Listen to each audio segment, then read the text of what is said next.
शिव महापुराण में ऐसा वर्णन हुआ है कि जो बहुत देर देर से मंत्र को बोलता है वह कोढ़ी होता है। एक बार बोल दिया हे राम, तब अब कितनी देर में बोलेगा पता नहीं, कुछ देर में फिर हे राम, वह कोढ़ी होता है।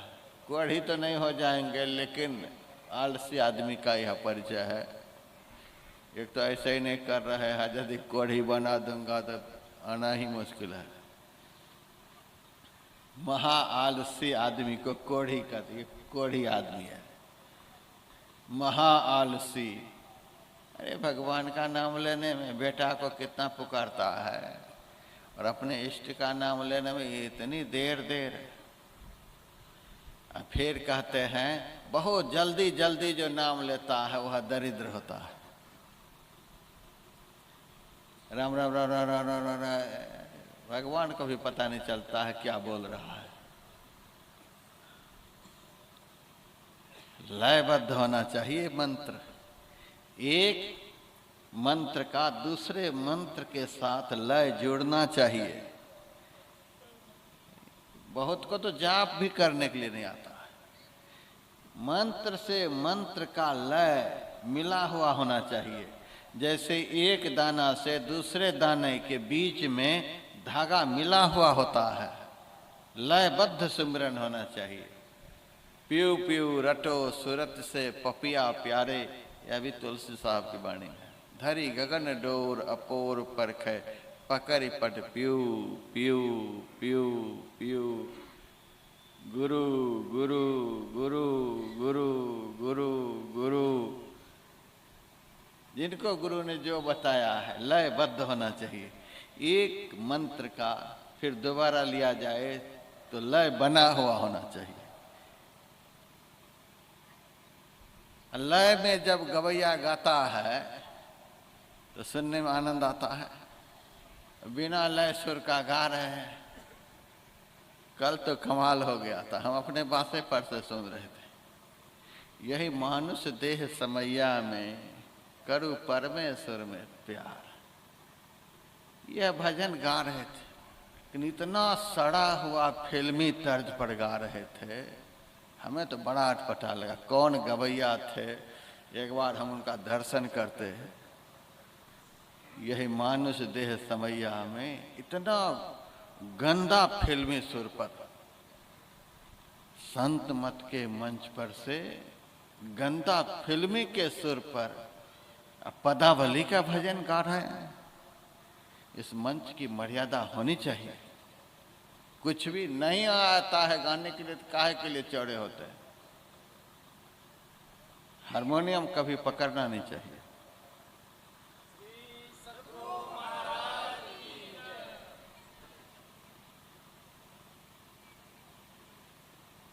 एक बार देवर्षि नारद जी गए हुए थे गंधर्व लोग।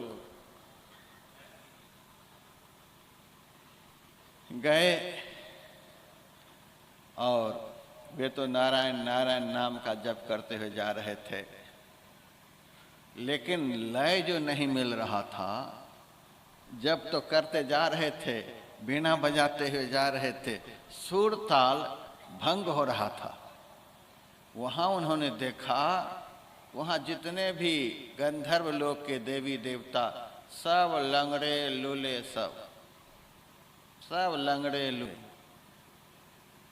नारद जी के मन में हुआ, देवता के जितने लोक हैं सबसे सुंदर गंधर्व लोक, सबसे सुंदर देवता यहाँ होते हैं, लेकिन यहाँ तो सब लंगड़े लूले अंधे बहरे नजर आते हैं। क्या है? अरे यहाँ तो सब सुंदर देवता होते हैं, आज यहाँ इतना लंगड़ा लूला सब यहीं आ गए। गंधर्व लोक की महिमा खत्म हो गई, यहाँ एक भी सुंदर देवता नहीं। उन देवताओं ने कहा, नारद तुम्हें देख करके हम लोगों की यह हालत हो गई है, तुम्हें देख करके हम लोगों की हालत हो गई है। तो बिना सुर ताल के जो गाते आ रहे थे, इसीलिए ये सुर भंग हो गया, लय भंग हो गया। तो लय को भंग करने से गंधर्वों की विद्या का गंधर्वों की विद्या का अपमान हो जाता है। इसीलिए हम लोग लंगड़े लूले तुम्हारे सामने नजर आ रहे हैं। तूने लय भंग कर दिया, सुर को भंग कर दिया।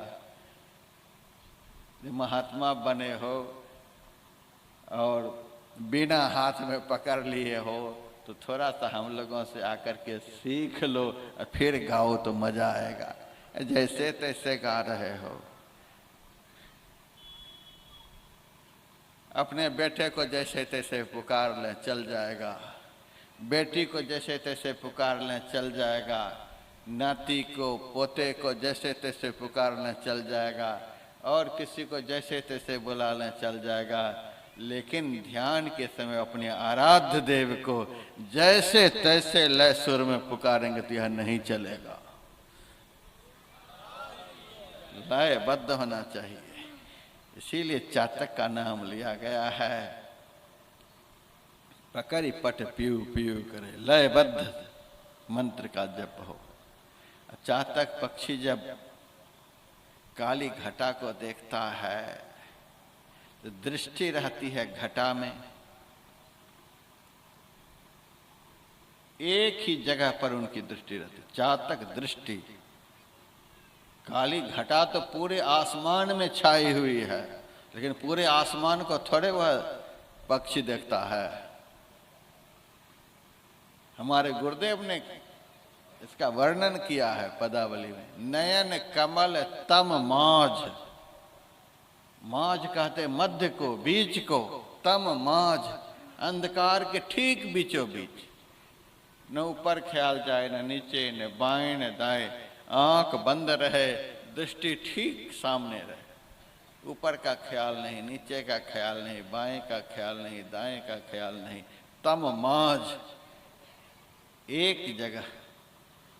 दूसरी जगह गुरुदेव ने लिखा, दो नैन बीचो बीच सन्मुख एक टक देखत रहो, आप ही वह बिंद झलके पट गिरा निर्खत रहो। इतना ही तो काम दिया है गुरु महाराज ने, इतना भी काम नहीं संभल पा रहा। दो नैन बीचो बीच सन्मुख एक टक देखत रहो। दृष्टि की दोनों धाराओं को मिला करके एक ही जगह पर अंदर में देखते रहो। चातक पक्षी काली घटा के ठीक बीच में देखता है, देखता भी है और बोलता भी है। और कब तक बोलता है? जब तक उस पक्षी के मुंह में स्वाति नक्षत्र की बूंद न पड़ जाती है। जब तक बूंद मुंह में नहीं गिर पड़ती है तब तक वह पक्षी बोलता ही रहता है। दिन भर रात भर वह बोलता ही रहता है। ऐसा वह पक्षी धुन का पक्का है, उसका बोलना कभी बंद नहीं। घटा यदि छट गई, आसमान साफ हो गया, तभी वह पक्षी घोंसला में घुसता है, नहीं तो देखता भी है बोलता भी है। बोलना बंद नहीं।